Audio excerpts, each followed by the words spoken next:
Without further ado, I'll pass it over to Ryan Tybal to begin the webinar.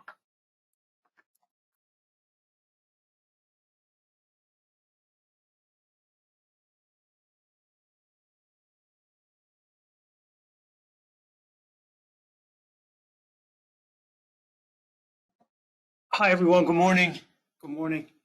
It's a little bit different presenting in this format than it is in person or on a stage, which is what I'm used to. So bear with me as we go through our first major webinar in quite some time. But we're really excited to spend some time with you today, be it virtually. And we know a lot of other brands and a lot of other suppliers have been doing webinars before we have, but we just really wanted to make sure that we had really relevant information for you, and we wanted to make sure that this was going to be a good use of your time. We think we have a pretty interesting agenda, everything from the operational and functional through to the inspirational and relating to marketing and demand generation. So thanks so much to all of our travel agent partners who have dialed in from across Australia and New Zealand. Wanted to share a story from last week, which was our first week of school holidays here in New South Wales. I went with my partner and 4 kids on a caravan trip to Dubbo. So 6 of us in the caravan. We did the zoo, we did the old Dubbo jail, we took a drive to the Dish and Parks. My first caravan trip ever. If you don't know me or you can't tell, I'm probably not your typical caravanning type. It was a lot of fun. It was a lot of work. It was a lot of packing. It was a lot of unpacking. It was a lot of sweeping dirt off the floor of the caravan. It was a lot of cooking. It was a lot of cleaning. And kids had an absolute ball, but it was exhausting. Looking around the caravan park in Dubbo, it was a great element, really sociable. A lot of Heartland Australians, a really lovely holiday environment, and it reminded me a lot of our cruise ships and the environment on board. And it really, made me nostalgic for cruising and made me realize how much I miss it and how much tens of thousands of people miss cruising. But also it highlighted how cruising became so popular and what really fueled its meteoric rise here in Australia. Even though the environment is very similar to a caravan park in terms of being very sociable and family oriented, it's so super easy. It's the pack unpack once experience. You don't have to cook for yourself. So kind of you get the best of the social environment, but everything is taken care of for you. So won't be rushing off on a caravan trip again. Sleeping 6 in the caravan is I wouldn't call it a relaxing night's sleep, but yeah, it was definitely an experience and a lot of fun. So looking forward to cruising resuming.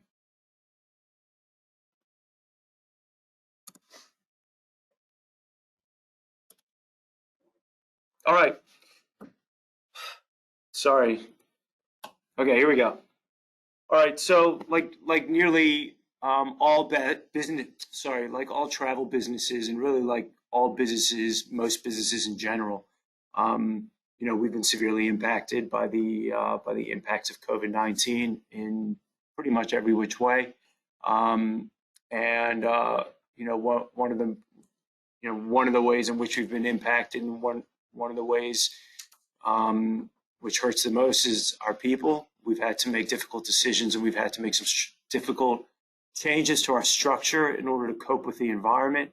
So I wanted to detail right now the changes that we've made on the sales side of our business. So our 5 incredible BDMs across Australia and New Zealand are all now working 1 day a week each. The schedule will be in place through the end of September. So we're advising that for any of your questions or if you need assistance, please email our inside sales team. The email address is up there on the screen, sales.support@pocruises.com.au. One other thing that we wanted to do during this period, a number of our BDMs have really amazing Facebook followings and do some pretty awesome updates. We thought it was the right time to create an official P&O travel agent group page. We launched that a couple weeks ago, but we'd encourage you and all of your colleagues and anyone else in the industry who you think might be interested to please join. We'll be posting all of our latest updates, exciting news, anything and everything related to the brand in this group forum. So please take a moment and sign up when you get a chance. All right, moving on to everyone's favorite or least favorite topic, which is refunds and future cruise credits. So our initial pause was announced in mid-March. Since then, we've had 4 subsequent pauses to our operations. Right now in Australia, we're paused through the 17th of September, and in New Zealand, we're paused through the 31st of August. Now, the first few pauses offered a 200% future cruise credit for those guests who elected that option. And then in the subsequent pauses, the offer was changed to 100% future cruise credit, along with a very generous onboard credit offer, both of which offered a lot more value than the plain 100% refund. We're really pleased with the uptake of the FCC offer, and I want to thank all of our travel agent partners for number one, communicating the benefits of electing the future cruise credit offer and the value inherent in doing so rather than taking the refund, and just in general, just managing this just absolutely nightmarish task, not only for P&O, but for all of our other brands in Carnival Australia and all of your other travel suppliers. We're doing it tough over here at P&O, but we know how difficult it is on your end, and we're really grateful for all the support that you've given us during this process. And we know things haven't been perfect, but we've taken learnings over the past 4 months. And in terms of our refund FCC processing and communication, we're in a lot better place than where we were, say, even 6 weeks ago. So I wanted to give you the latest update. So you'll see on the screen, we have almost 100% of refunds and 100% of FCCs have been processed. That is for cruises that were canceled during the pause period. Now, that only means processed. That doesn't mean we have various forms of payment. So there is EFT, there's credit card, and then there's check payments. So we realize that checks have been a bit of a pain in the butt, and checks typically have a longer turnaround. And I know a number of our partners across Australia and New Zealand are still waiting for refunds. I don't want you to get too carried away and think we're beating our chest and saying everybody's got their money, because we know that they don't. But we are a long ways there. We're definitely over 90%, and we're working through it as best we can. And I'll talk you through some of the innovations that we've made over the past month to provide more transparency to the market. Just one thing to point out, FCCs from the cruise pause will cover the cost of taxes, fees, and port expenses, and the deposit on new and future bookings. All other standard FCCs outside of the pause can be used for payment towards taxes, fees, and port expenses. The deposit application for new bookings is a new development. This is something that wasn't available during the pause, but we realized this is something the market was crying out for. So that's now live and ready to go.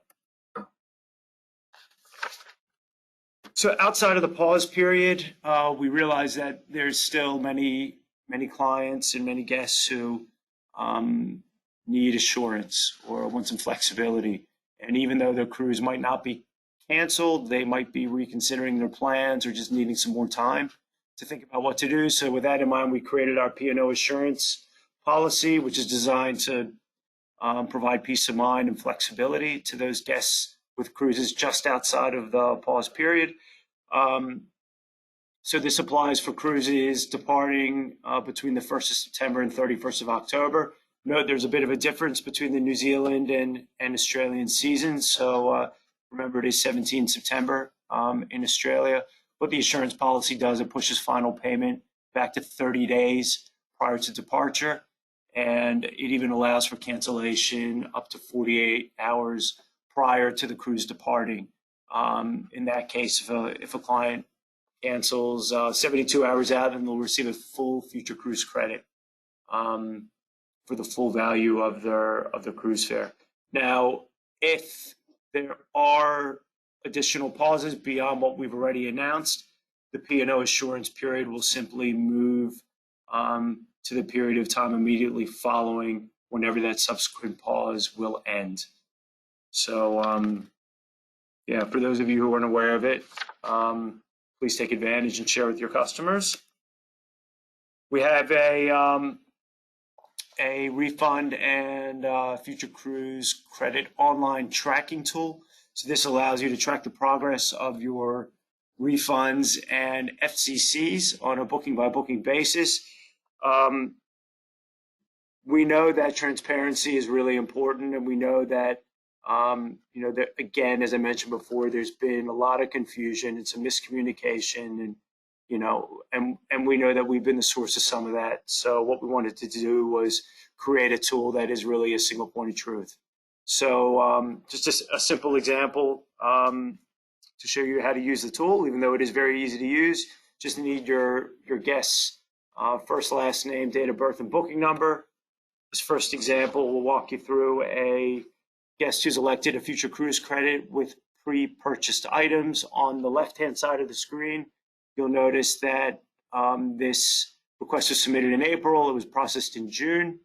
The prepaid items in the top right-hand side of the screen were all processed on the 5th of June, refunded via credit card with a description of each and the amount for each, and then the future cruise credit status is immediately beneath that. You'll also notice in the refund section in the top right that there's some language around allowing a bit of time for the refunds after processing to actually be received. And we're saying 15 business days for credit cards and 20 business days for checks to arrive. This next example is, again, the online tracking tool, and this is just an example of, rather than an FCC, it's a full refund. Really straightforward, same idea. As you can see, really easy to use. Many of you, I hope, are using this already, but if you're not using it, you can find it on the P&O Cruises website, just under the pause of operations icon in the top middle of the screen, and it's right there staring you down. Moving right along, still on the payment refund side, but I guess more on a holistic view and an agency view. We've rolled out a financial reporting tool. You might have heard about this already. Princess has done a great job of marketing this tool to the trade. It's available to access via both Flagship and WLCL. So again, really easy to use, username, password, and then all of the data on an agency level relating to refunds are in this tool. So this covers checks, EFTs, and credit card payments. So again, in the spirit of transparency and single point of truth, it should help you to better support your customers and also to reconcile all of the refunds and the payments that are coming back to your agency. All right, before I hand off to Narelle, I just wanted to share an exciting event that's coming up at the end of the month, and this is related to health and safety. So Carnival Corporation recently announced that it was collaborating with the World Travel and Tourism Council to hold a virtual summit on the 28th of July for leading scientists and health experts. It's available to the public. Anyone is able to sign up. You'll see the registration icon here in the bottom right of the screen. Look, it's not cruising specific, but it is aimed at sharing knowledge in the spirit of supporting the travel industry. It'll assemble medical professionals and scientists to understand the epidemiology, transmission, and best protocols to mitigate community spread. We realize everything having to do with COVID is real time. It's evolving. We're obviously watching this space very closely. and we'd love for you to tune in and see what the latest insights are. Now, unless you're a night owl, because you'll notice 10 Eastern time on the 28th of July, that translates to midnight on the 29th in Australia, or 2 a.m. In New Zealand. So if you're nocturnal, feel free to log in and watch it live. Otherwise, we'll be sending a link around where you can watch a recording afterward.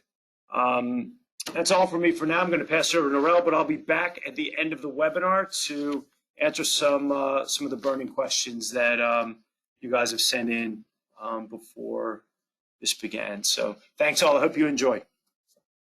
Over to Norel.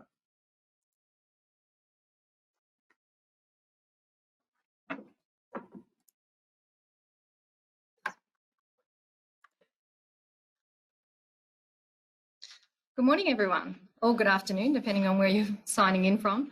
We're certainly living through some strange and extraordinary times. There's no question about that. It's really interesting from a marketing point of view, and certainly from within the travel industry, as you will know, and you're living through as well. On a recent 9 webinar that I was listening to, they talked about the COVID coaster, and I think that's something that sounds pretty true, rings pretty true. Sort of from that wave of coming up of the coaster of optimism that we were kind of living through a few weeks ago, and then obviously with Melbourne and the last week or two, which we've started to see a little bit of a dip, but I'm sure we'll see that trajectory go back up again soon.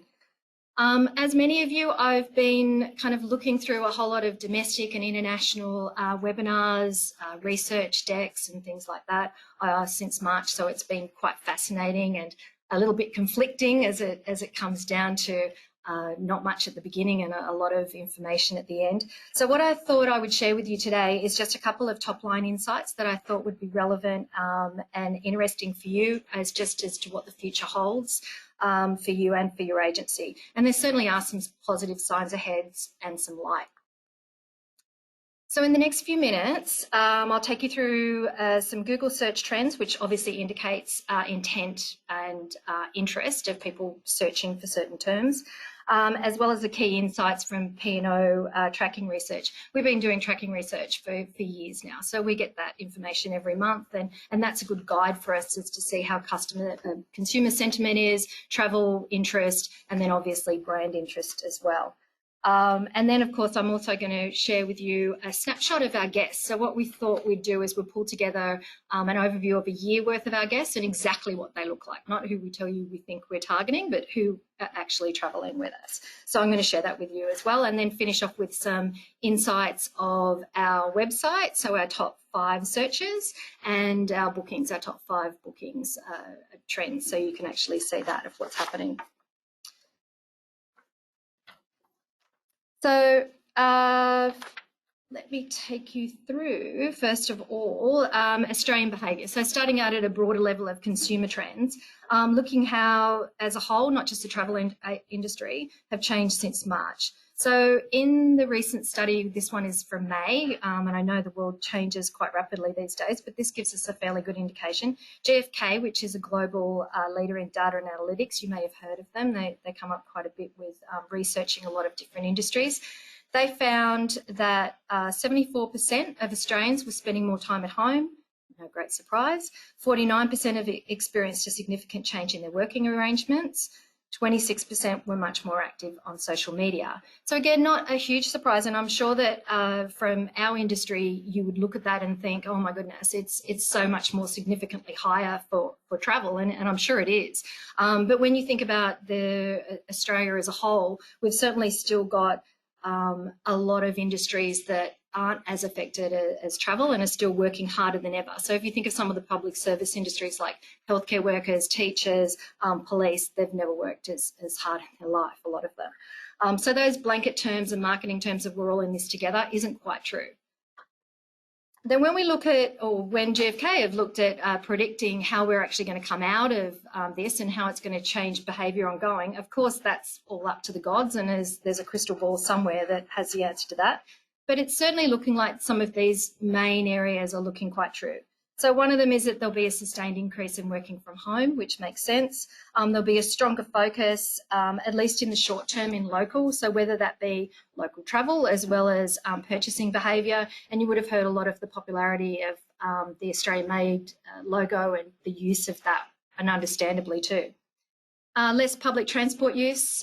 People don't want to actually jump on public transport. They're buying cars faster than ever before. And I actually read a stat the other day that was saying that Australians treated themselves to more than 110,000 new cars in June 2020. It was the strongest monthly result since June last year, which is pretty spectacular. And then, of course, the last one here is just it's going to be a more frugal mindset. And obviously, that's where great deals and great value brands and products are going to be really key moving forward. Looking closer into our industry, Google, which, as you know, is the world's most popular search engine, amongst a whole range of other web services, and Bain & Company, which is a global management company and research company that looks at they've been running webinars throughout this whole pandemic in a whole lot of different industries. And the one that's relevant to us is their Travel 360 series. So this slide I thought was interesting that you'd find fairly insightful on just the travel purpose concerns and considerations that are coming through. The top reason people are saying that they would travel again, their first choice was going on a family bonding trip, which does make you laugh a little bit when you think some of us have spent a lot of time with our families. So to think that that's number one is kind of interesting but true. And then obviously that's followed fairly closely by holiday with friends and obviously couples. Our top concern, of course, is health and safety as well as logistics. How is the travel industry going to address that, as well as hygiene? But the top consideration is still financing. So again, that whole competitive nature and those great value propositions are really going to be critical. This just shows you travel trends, which I thought was interesting. That's dated back. You can see this is from Google, so Google search terms. When you look at from the 1st of April this year up until the 27th, the end of June, we've done some search terms here on cruising South Pacific, the Fiji, New Zealand, Vanuatu and Cruise Australia. And there's obviously some positivity you can see there with the uptick of cruising in Australia. So there is some light.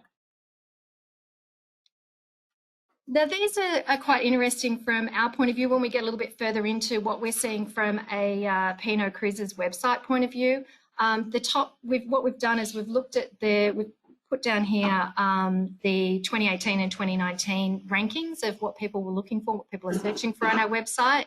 Comedy cruises, as at the end of June, was our highest, which is probably no great surprise because I think we're all ready for a bit of a laugh after whatever this nightmare is that we're living through at the moment. Barrier Reef, obviously close to home, Pacific Island Hopper and Discover Vanuatu. So people are still looking at international and South Pacific cruises and Moreton Island. When we look at the biggest jumps, you know, we've mentioned it there on the right-hand side, Moreton Island has come up really quite strongly. So from 2019, where it was ranked sort of 16 on our list of most popular kind of cruises or areas, it's now number 5. And you can see some of those other interests that have jumped up of New Year's Eve. I guess people are looking for, again, family bonding and trying to have some sort of celebration, Christmas cruises, and there's a couple more there, but I thought you'd find that interesting. Then what that translates to from a booking point of view is that we're seeing obviously a shift to more Australian destinations. So you can see in the bottom left-hand corner there, Australia is obviously higher in the last 4 weeks than what it would normally have ranked from last year. And then we look at the right-hand graph and you can see that the strongest booking window is obviously Q1 and Q2 in 2021, which shouldn't be any great surprise to you, but it's just interesting to see that that's actually what's coming through from a booking point of view. So just looking further down into the P&O brand and then the audience and the perceptions that we have, as I said at the beginning, what we thought we'd do is just run through our 2018 guests, so our actual guests that have been on board. So when we look at what the stats come out with, pretty much we're looking at 38% of past guests, so repeat visitors, 62% are new guests. They could be P&O first timers, they could be new to cruise, they could be switchers from another cruise brand, but we still attract that 62%. Our average age from that graph on the bottom left-hand side, you can see there, the average age is around 40 to 59 years old. Our segments within those stats, so bottom right-hand corner in the circle, you'll see that the young couples, the 19 to 29-year-olds, are about 13% of that audience. Our parents and our young families are around 13% as well. The majority of them are from the 40 to 69-year-olds, which is couples and friends, and that multi-generational kind of family holiday that is the amazing experience that people look for. So distilling all of that down into what we look at from a marketing point of view and who our core audience is, I guess. And certainly when we're doing research, that's what we try and focus on, is that 30 to 55-year-old who travel as the couples, families, multi-generational and groups. So we really are the brand that is something for everyone, and we're really proud of that within the Heartland Australia audience. From the research, which I mentioned to you before, that we do with GfK, that we've been doing for years, every month we have a look at what comes through from a cruising category, so not just a P&O, but just a cruising category intent point of view. And you can see there from that top graph that, 2017, 18, 19 has been pretty stable with cruise consideration around the 49% level. When we come to year to date, April 20, we're actually at about 41%. So it hasn't completely fallen through the floor, but it has obviously dipped. And the same with the cruise rejections, gone from like 19% up to 23%. So again, no great surprise. What I think is interesting is when you split that into people that have cruised before, so cruised with anyone before or have never cruised before, obviously past cruisers are much more likely to continue to consider cruising as a holiday option. But what's really interesting is the never cruised segment, there's still 23% of those people, I know it's a small number, but it's not zero, that would still consider cruising. So it's not completely zero. There is actually some type of hope out there as well. I think it's also interesting to note that obviously with P&O cruising out of Australia since 1932, so 88 years of cruising, our brand awareness is always huge. So whenever we talk about what activity that we're doing, it's not about just recognise the P&O brand, it's actually recognising what experience we deliver and how that's changed over those 88 years. The brand awareness for us has always been around 91, 92%, and our next closest competitor is about 88. It's always been pretty far behind actually, so that's probably closer.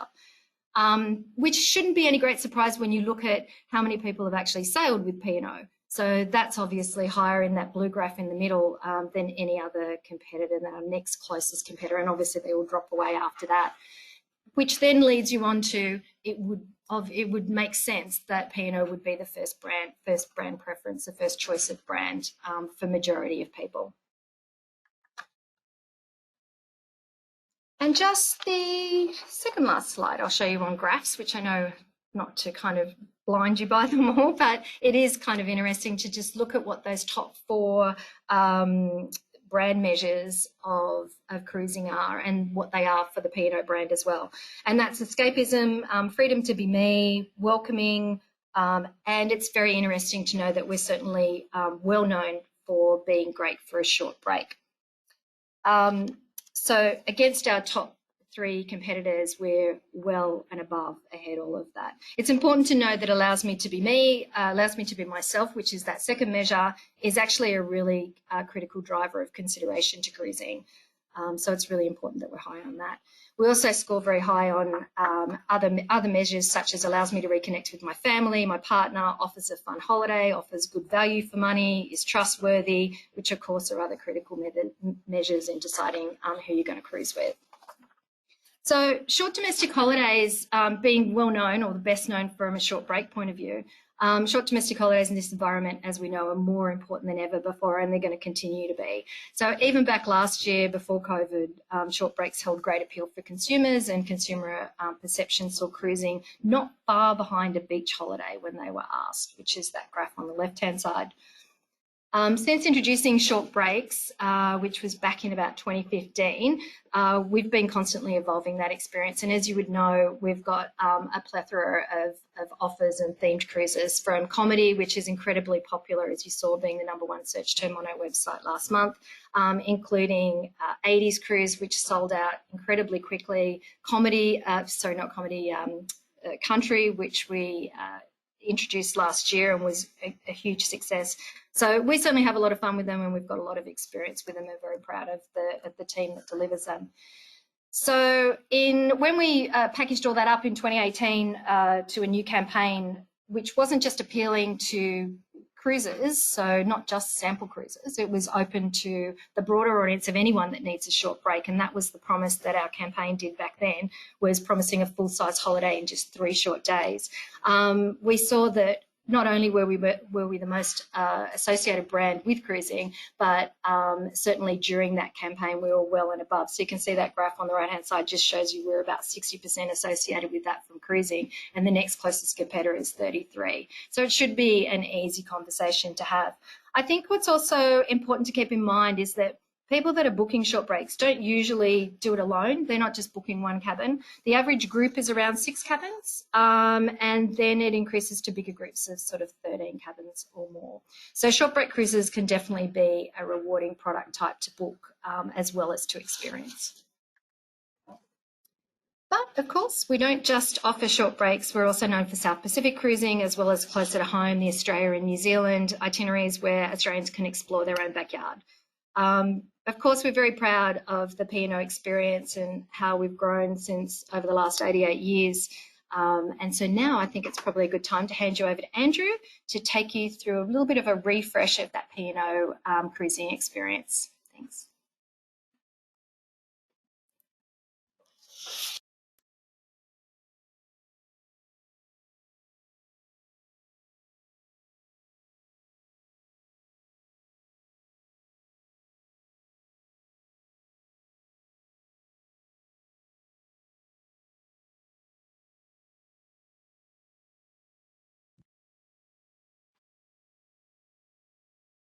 Hi everyone, just getting that to be in the full screen for you all. Oh, go back on that one.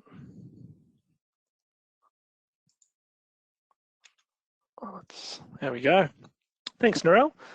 And hi everyone again.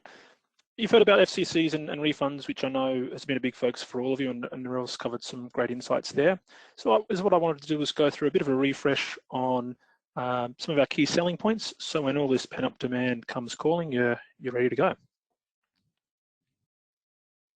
So at P&O, we're focused only on the Australian and New Zealand markets. So over 99% of the clients who sail with us are from Australia or New Zealand. We've been sailing in this region for over 88 years, which is longer than most other cruise lines have even been in existence. We source all our produce locally, and we're able to modify our menus and onboard offerings in line with what's trending in the Australian and New Zealand market. We source our comedians and a lot of our live music locally. We're actually one of the biggest bookers of local talent around it. And it also means that by having local comedians and local entertainers, there's no awkward punchlines, and it's a lot more relevant experience.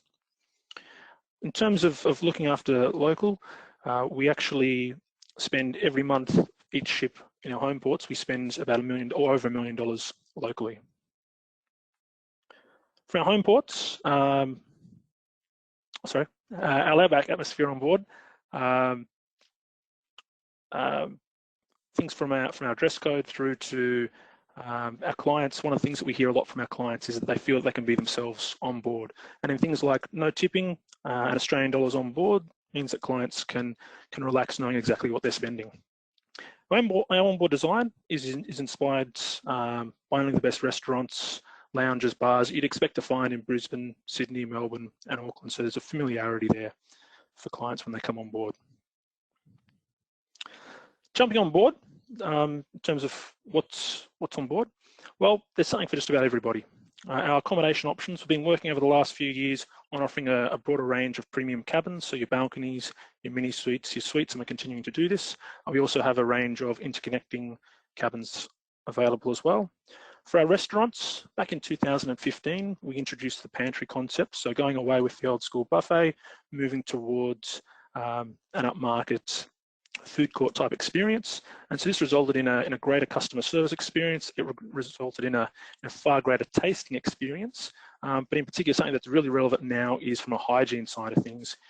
It's far improved. And we've had over 5 years there to refine this process. We also moved away from having the one main dining room for dinner. So we now have the Waterfront, Angelo's and Dragon Lady. So clients have more of a choice in those for those restaurants and meals that are included in their fare. And then we also have a number of offerings there from our celebrity chefs, Luke Mangan and Johnny DiFrancesco.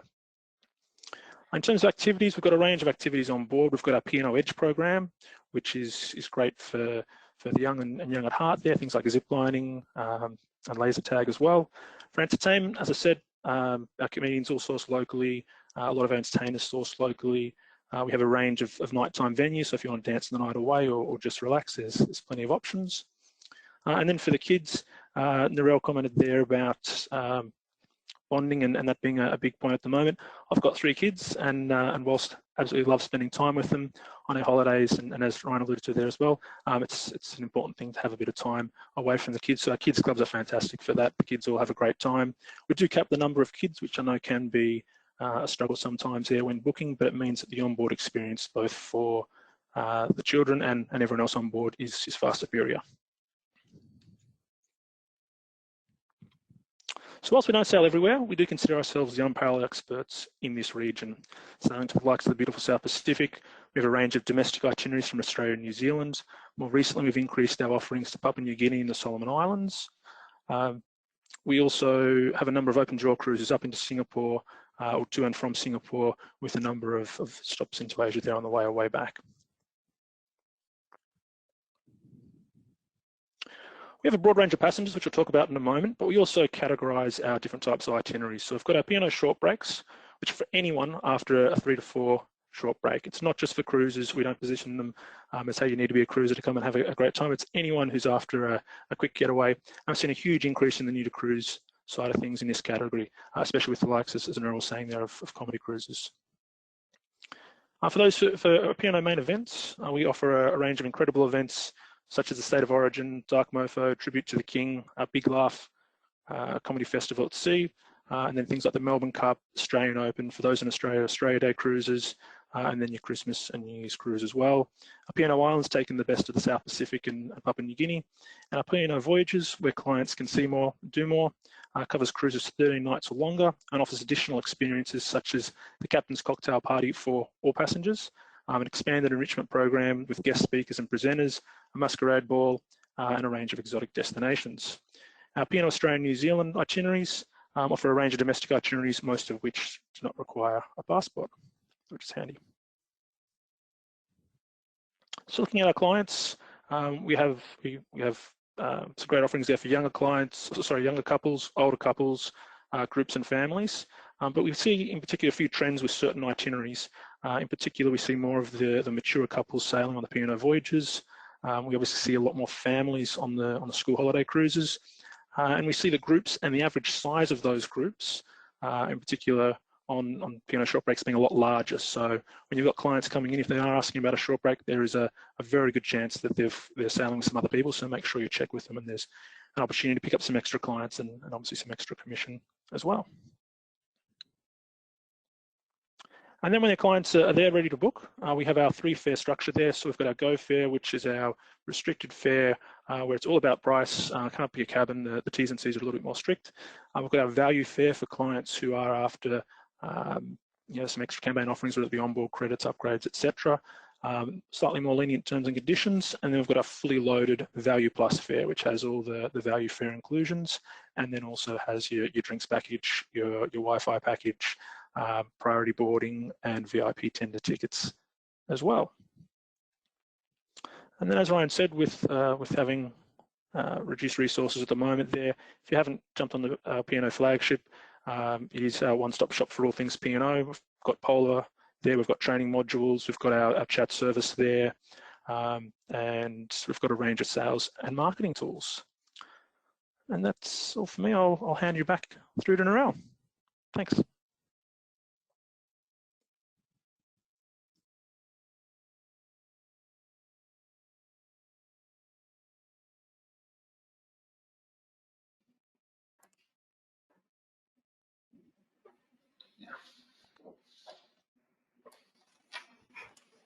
Thanks, Andrew. I don't know about sunny Queensland. It didn't look too sunny up there from that window.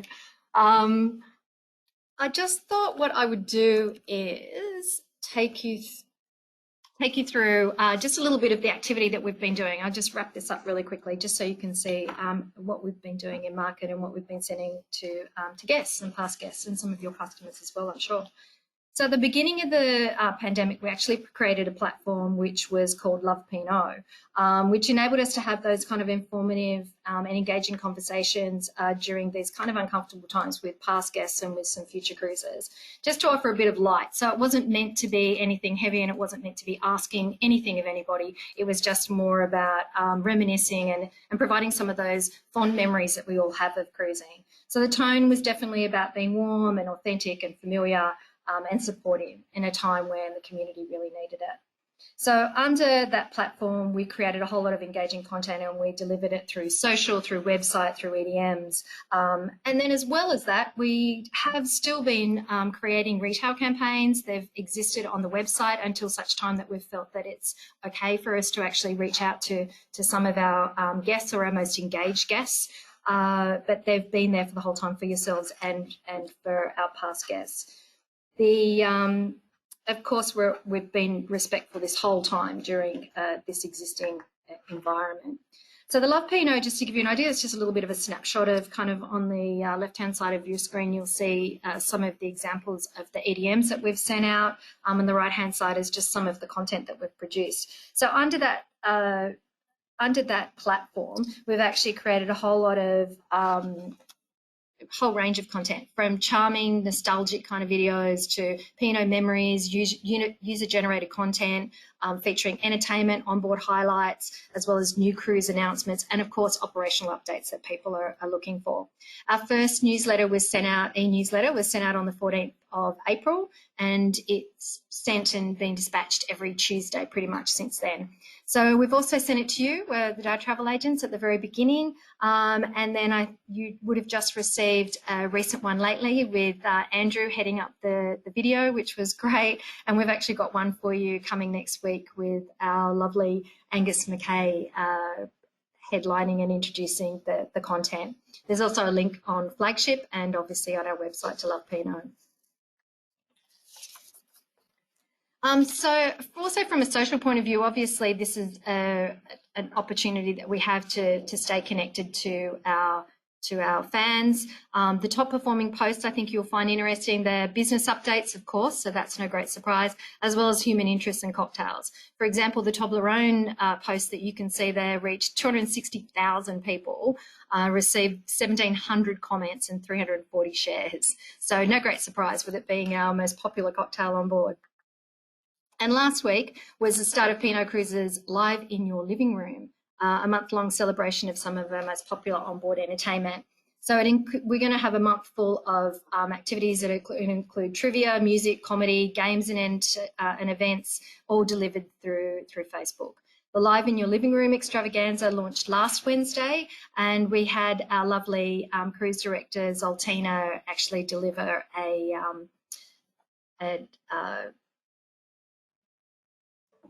a trivia, sorry. So this week we're doing all Gatsby, sharing Gatsby playlists and cocktails, and next week we're dedicating it to 80s. And as we all know, 80s cruising is particularly popular for our group as well. We've got exclusive performances with Eurogliders and Eric Weidman from 1927, plus trivia and music from the decade. So the entertainment team will wrap up the end of the month with the Comedy Cruise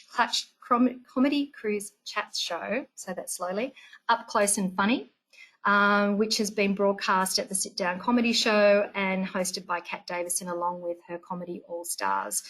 So really what we wanted to do was give our guests and our entertainment partners a chance to join together and share some of the much-loved cruise entertainment experiences through a channel that's bringing us closer at a time where we can't be together in person. So we think that's working, and we can see the results working quite well for us on that. Of course, we've also been communicating to yourselves and to our highly engaged audience, as I mentioned before, with our latest retail offers, whether it be a flash or a short sale, 3 days, 7-day sales, as well as our retail sales. And as you know, our latest one is our Future You. So in closing, I can't help but remind you of P&O's incredibly rich history and brand love. P&O have been taking Aussies cruising since 1932, and that's 88 years of cruising. From 1932, when the Strathard first cruised from Sydney to Norfolk Island with over 1,000 passengers, to 2002, when Pacific Sky was based in Auckland for the brand's first ever season cruising from New Zealand, to 2007, when P&O celebrated its 75th anniversary, carrying more than 400,000 passengers annually, to 215, where we welcomed Aria and Eden to the fleet with that magnificent 5-ship spectacular in Sydney Harbour, to today, where even in these uncertain times, we're still very much looking forward to welcoming you and your customers and your guests back on board, and building on that 88-year history to create even more amazing moments. Thanks.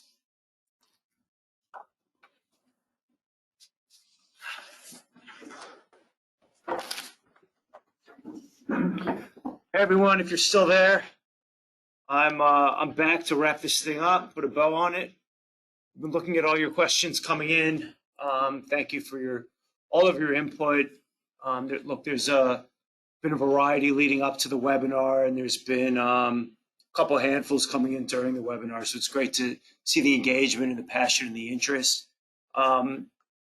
Look, the majority of the questions are relating to one, do we think it's realistic that we're going to be cruising again from 1 September in New Zealand and from mid-September in Australia, and also relating to health and safety. So when are you going to hear more news about how is the cruise experience going to be different in the new world, and how are we going to be looking after the health and well-being of our guests and our crew? And certainly that would help everyone to provide certainty and confidence in our industry. So, look, there's no real easy way to answer it, but the corporation has said many times that when we're able to return, it'll be in a gradual and a phased approach.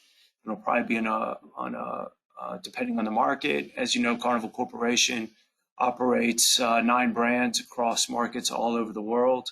You may have seen the news recently that AIDA, the German subsidiary, the German arm of Carnival Corporation, announced that they're going to resume cruising out of Germany on 3-night short cruises, no ports, starting next month. That'll be the first brand, the first major cruise line in the world to resume operations. And then it looks like the Italian cruise line Costa might not be too far behind that. So, what we're looking to do as the other brands in the corporation is to pay close attention as to how AIDA goes and possibly Costa, take learnings from that and apply that to our environment, to our conversations with government, and to, our society as well, to make sure we provide, the best, safest environment we can for cruising in the future on P&O. We don't see this as a race. We're trying to align with science and society. We're trying to monitor closely what kind of a new normal will look like, and we'll observe and learn from evolving best practices as the world reopens.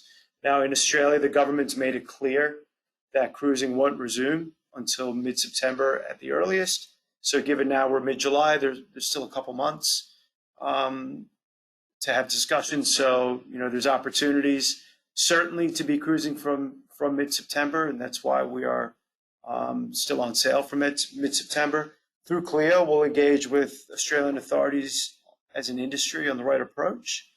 But just as a general comment, it would seem that when society is ready to socially gather again, cruising will be there as a holiday option. But given the nature of cruising, given how sociable it is as a holiday, and kind of back to the little anecdote I gave at the beginning of the webinar about caravanning, it's really difficult to kind of pick apart the cruising experience and take away that sociability when it's so central to to the whole theme and the whole holidays. So not sure I answered anything or provided any more insight than you already knew coming into this webinar.